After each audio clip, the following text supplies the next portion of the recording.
देखो एग्जाम नजदीक आ गया है और सिलेबस कंप्लीट करने का प्रेशर है। भटकाव भी ज्यादा है क्योंकि हाथ में फोन है। लेकिन लास्ट टाइम में एक टॉपर कैसे इन सारी चीजों को मैनेज करता है, डिस्ट्रैक्शंस को ब्लॉक करता है और फोकस को अपना हथियार बनाता है और सिलेबस को कंप्लीट करता है और ज्यादा से ज्यादा स्कोर करता है। तो जानेंगे इन सारी चीजों को डिटेल्स में विदाउट शुगर कोटिंग, सिर्फ रियलिटी पर बात करेंगे क्योंकि यहाँ मोटिवेशन नहीं सॉल्यूशन मिलता है। ये टोटल 5 तरीके होंगे जिसे अगर तुम फॉलो करते हो तो डेफिनेटली तुम्हारा स्कोर इंक्रीज होगा। तो चलो शुरू करते हैं बिना टाइम वेस्ट किए। Number 1, reality check. सिलेबस को 3 पार्ट में डिवाइड करो। पहला, स्ट्रॉन्ग। मान लो किसी सब्जेक्ट में 10 चैप्टर्स हैं और उसमें से 3 चैप्टर्स पर आपकी पकड़ बहुत अच्छी है, तो उसे हम इस स्ट्रॉन्ग वाले सेक्शन में रखेंगे, यानी जो हमें आता है। दूसरा, मीडियम। इस सेक्शन में उन सभी चैप्टर्स को रखना है जिस पर हमारी पकड़ 50% से 80% के बीच में है। तीसरा है वीक, जो अभी तक हमने पढ़ा ही नहीं है, अगर पढ़ा भी है तो वो हमें कुछ याद ही नहीं है। अब मैक्सिमम स्टूडेंट्स यहीं पर एक बिग मिस्टेक करते हैं। जो वीक पोर्शन है, जो नहीं आता, उसी पर लास्ट का पूरा समय लगा देते हैं, ये सोचकर कि सिलेबस कंप्लीट करना जरूरी है, क्वेश्चन कहीं से भी आ सकते हैं। रिजल्ट में क्या मिलता है, जो स्ट्रॉन्ग और मीडियम पोर्शन है उसे भी धीरे धीरे भूलने लगते हैं और जो वीक है वो तो ऑलरेडी वीक है ही। तो इस तरीके से आपका पूरा सिलेबस से पकड़ छूट जाता है। तो करना क्या है, फोकस 30% टाइम स्ट्रॉन्ग पोर्शन पर देना है। आपके सिलेबस में 20 से 30% पार्ट ऐसा होता है जिस पर आपकी पकड़ अच्छी होती है, या यूं कहें वो आपको याद होता है। अगर किसी चैप्टर के 10 रैंडम क्वेश्चंस में से 7 से 10 क्वेश्चंस सॉल्व कर पाते हो, इसका मतलब वो स्ट्रॉन्ग है। तो इसलिए इस पर टाइम देना जरूरी है ताकि आप भूल न जाओ। अब 60% टाइम मीडियम पर देना है। ये वो सारे टॉपिक्स या पोर्शन होंगे जिस पर आपकी पकड़ थोड़ा बहुत है और ये सिलेबस का बिग पार्ट होता है क्योंकि आप लगभग सिलेबस का मैक्सिमम पोर्शन पढ़ चुके होते हो, बस आप उसे या तो भूल चुके हो या भूलने के करीब होते हो। अब बचे हुए 10 से 20% पार्ट जिसे आप बिल्कुल नहीं पढ़े होते हो, जो वीक सेक्शन में आता है, बस इस पर 10% टाइम देना है। इसके सिर्फ इम्पोर्टेंट टॉपिक पर फोकस करना है। अब मान लो आपके पास 30 दिन का समय है, तो इसे कैसे हैंडल करोगे। अब हम दिन के सिर्फ 8 घंटे निकालते हैं। आप 10 घंटे निकालो या 12 घंटे, मर्जी आपकी है। अब इस बचे हुए 30 दिन को हम 3 पार्ट में डिवाइड करेंगे। अगर आपके पास 45 दिन हो या 60 दिन हो, तब भी आप इसी तरीके से 3 पार्ट में डिवाइड कर सकते हो। फेज 1, डे 1 टू डे 10, इसमें सिलेबस को लॉक करो। जो स्ट्रॉन्ग था उसको और परफेक्ट बनाना है ताकि उसमें से भूलने का 1% भी गुंजाइश न हो। अब जो मीडियम था उसको स्ट्रॉन्ग बनाना है। अब कुछ थ्योरी पढ़ लो और क्वेश्चंस बनाना स्टार्ट करो।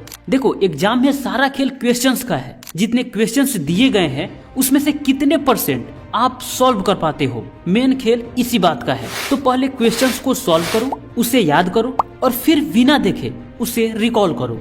जितने भी लॉन्ग और सब्जेक्टिव क्वेश्चंस हैं उसे लिखने की प्रैक्टिस करो क्योंकि एग्जाम में लिखना पड़ेगा। जो वीक पार्ट है उसका सिर्फ इम्पोर्टेंट क्वेश्चंस को निकालो और पढ़ो। इससे ज्यादा इसमें कुछ नहीं करना। इस टाइम क्या नहीं करना है वो जान लो। जो बुक पहले से पढ़ रहे हो वही पढ़ो। हाँ, प्रीवियस ईयर पेपर और गेस पेपर जरूर ऐड करो।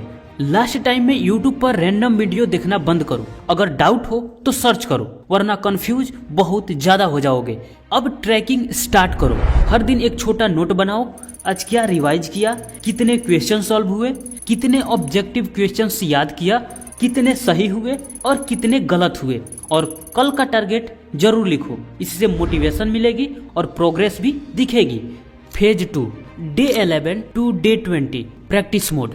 यहाँ तुम बहुत सारी गलतियां करोगे बट उसे सुधारना भी इसी फेज में है। जैसे लिखने की प्रैक्टिस करना, यानी नीट एंड क्लीन लिखना, आंसर्स को टू द पॉइंट लिखना, टाइम पर कॉपी फिल करना, यानी स्पीड को इम्प्रूव करना। अब इसके लिए क्या करना है, डेली 30 से 60 मिनट बस 5 से 10 क्वेश्चन पिक करो, सब्जेक्टिव टाइप, यानी जो लॉन्ग क्वेश्चंस हैं और जो याद भी है। अब टाइमर लगाओ और एक एक क्वेश्चंस का आंसर लिखना स्टार्ट करो। बिल्कुल नीट एंड क्लीन लिखने की कोशिश करो, मानो कि एग्जाम में लिख रहे हो। देखो, अगर आप ये सोचते हो कि मैं डायरेक्ट एग्जाम कॉपी को परफेक्ट बना दूंगा बिना किसी प्रैक्टिस के, तो ये पॉसिबल नहीं है। आप जिस चीज की पहले प्रैक्टिस किए रहते हो, आउटपुट में वही आता है। तो अगर टाइमर के साथ लिखना स्टार्ट करोगे तो इससे स्पीड, राइटिंग और रिकॉलिंग तीनों इम्प्रूव होगी।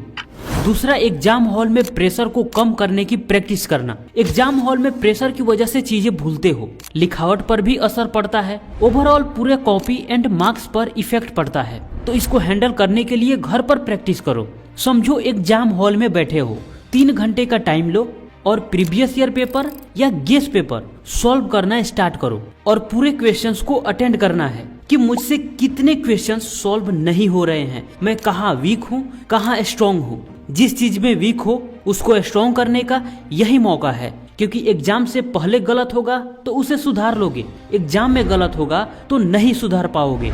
और इसी टाइम आंसर्स रिकवरी प्रैक्टिस भी होगी, क्योंकि बहुत सारे लोगों को ये लगता है कि मुझे सब कुछ याद है, लेकिन जब लिखने की बारी आती है तो दिमाग में कुछ क्लियर नहीं हो पाता।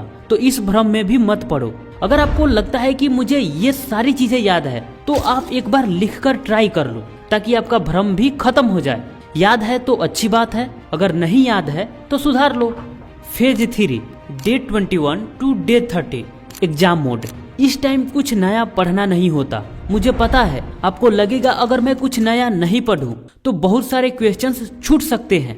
ये एक फोमो होता है, यानी फियर ऑफ मिसिंग आउट। कुछ छूट जाने का डर होता है। अगर आपको कुछ नया देखना भी है तो सिर्फ 10%, यानी दिन में 10 घंटे पढ़ना है तो सिर्फ 1 घंटा इसके लिए टाइम निकालो। बाकी 9 घंटे सिर्फ और सिर्फ रिवीजन। रिटेंशन 100% करो। फॉर्मूलाज, कॉन्सेप्ट्स या शॉर्टकट्स जो भी हैं सबको याद करो। स्पीड के साथ एक्यूरेसी का ध्यान भी रखो। अगर यहाँ मिस्टेक्स को इग्नोर करोगे कि चलो एग्जाम में सुधारूंगा, तो वहाँ भी मिस्टेक्स हो सकते हैं। इसी टाइम जितना मॉक टेस्ट देना है वो दो, चाहे कोचिंग में हो या घर पर, क्योंकि यहीं से तुम्हारे अंदर कॉन्फिडेंस बिल्ड होगा कि तुम कितने मार्क्स के लिए रेडी हो। देखो, एग्जाम हॉल में कोई जादू नहीं होता, बस क्वेश्चंस के अकॉर्डिंग तुम वहाँ प्रिंट करते हो। तो जो भी जादू करना है घर पर करो। लास्ट फेज में जितने टाइम तुम पढ़ाई को दोगे उतने ज्यादा हैप्पी तुम एग्जाम हॉल में रहोगे, क्योंकि वहाँ तुम क्वेश्चंस सॉल्व कर पा रहे होंगे। तो दिन के 8 से 10 घंटे इफेक्टिव आवर्स रखो और 7 घंटे स्लीप के लिए फिक्स करो। अब लास्ट टाइम के लिए डेली शेड्यूल समझ लो। सुबह 6 से 9 बजे के बीच में फ्रेश हो जाओ, लाइट ब्रेकफास्ट कर लो और थोड़ा रिवीजन वगैरह कर लो। अब 9 बजे से 12 बजे तक या एग्जैक्ट एग्जाम टाइमिंग पर बैठना है। इसके लिए पहले OMR का सैंपल शीट डाउनलोड करके प्रिंट करा लो अपने बोर्ड के अकॉर्डिंग, जितना मर्जी 5 या 10। अगर कोचिंग वगैरह में मॉक टेस्ट नहीं करा रहे हैं तो घर के लिए यही बेटर होगा। तो जितने भी ऑब्जेक्टिव क्वेश्चंस हैं उसके लिए OMR शीट यूज करोगे और सब्जेक्टिव क्वेश्चंस के लिए कॉपी यूज करोगे। अब जो भी PYQ या गेस पेपर है उसे सॉल्व करो। एडमिट कार्ड मिलने के बाद तुम्हें पता चल जाता है कि मेरा एग्जाम कब है, फर्स्ट सिटिंग में या सेकंड सिटिंग में, और एग्जैक्ट उसी टाइम पे मॉक टेस्ट के लिए बैठो। इससे बॉडी क्लॉक सेट हो जाएगी। तो 3 घंटे के लिए बैठो, बिना नोटबुक, बिना फोन के, सिर्फ अपने माइंड का इस्तेमाल करो। इस टाइम तुम बहुत कम गलती करोगे और OMR शीट को फिल करना और कॉपी को परफेक्ट बनाना सीख जाओगे। जब टाइम कंप्लीट हो जाए तो रेस्ट लो और लंच करो।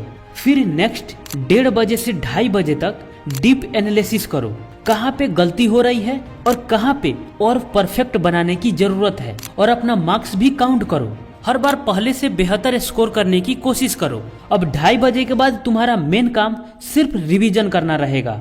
अब नोट्स ओपन करो और 3 बजे से 5 बजे के बीच रिवीजन के लिए बैठो। फिर रेस्ट लो, थोड़ा रिलैक्स हो जाओ, लास्ट में डिनर करो। इसके बाद 7 बजे से 9:30 के बीच फिर रिवीजन स्टार्ट करो। अब रिवीजन करने का सही तरीका क्या है ये जान लो।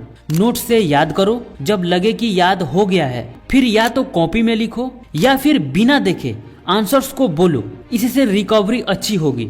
मैक्सिमम स्टूडेंट्स यहीं पर गलती करते हैं, नोट्स को देखकर रटते हैं और उन्हें लगता है कि याद हो गया है और फिर आगे बढ़ जाते हैं और पीछे से गायब हो जाती है। तो पहला फेज जिसमें सिलेबस को स्ट्रॉन्ग बनाओगे, दूसरा फेज जिसमें जितने भी मिस्टेक्स होंगे उसे सुधारोगे, और तीसरा फेज रिवीजन करोगे और एग्जाम पेपर की तैयारी करोगे।